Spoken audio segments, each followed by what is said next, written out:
Halo Moms, ketemu lagi. Moms di rumah apa kabar nih? Aduh, aku udah beberapa hari gak upload ya Mam. Nah, kali ini aku seperti biasa mau berbagi tutorial resep masakan mengenai ayam penyet. Nah, jadi Moms di rumah udah tahu belum nih ayam penyet? Atau justru bahkan Moms di rumah sudah biasa bikin ayam penyet? Oke deh, langsung aja ya. Moms di rumah bisa langsung di screenshot bahan-bahannya ya.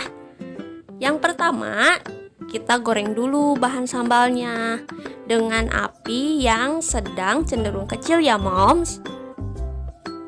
Terus kita ulek-ulek sampai halus. Langkah yang kedua, kita goreng ayamnya. Untuk bumbunya seperti bumbu ayam goreng biasa ya, yang menggunakan kunyit. Nah, kalau ayamnya sudah matang dan bumbu sambalnya sudah halus, ayamnya bisa langsung dipenyetkan saja. Dengan sambalnya kita dilumuri ya. Nah, jadi ditekan-tekan seperti ini, lalu kita lumuri sampai seluruh permukaan ayamnya itu terbalut dengan sambalnya ya, Moms.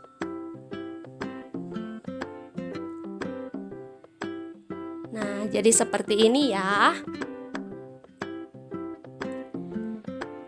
Jadi ini itu resep dari Moms Epi. Terima kasih ya yang sudah berbagi ilmu. Dan Moms Epi ingin membagikan pengalaman memasak ayam penyet kepada moms-moms di rumah lainnya. Nah, bagi moms di rumah yang punya cara memasak ayam penyet namun berbeda tidak seperti dalam video ini, Moms di rumah bisa langsung komen di bawah ya. Dan hasilnya seperti ini. Gampang banget kan? Cuma bikin sambalnya, goreng ayamnya, terus ditekan-tekan deh biar ayamnya jadi penyet kayak gitu. Terima kasih ya Moms yang selalu menonton. Jangan lupa like, comment, share, and subscribe.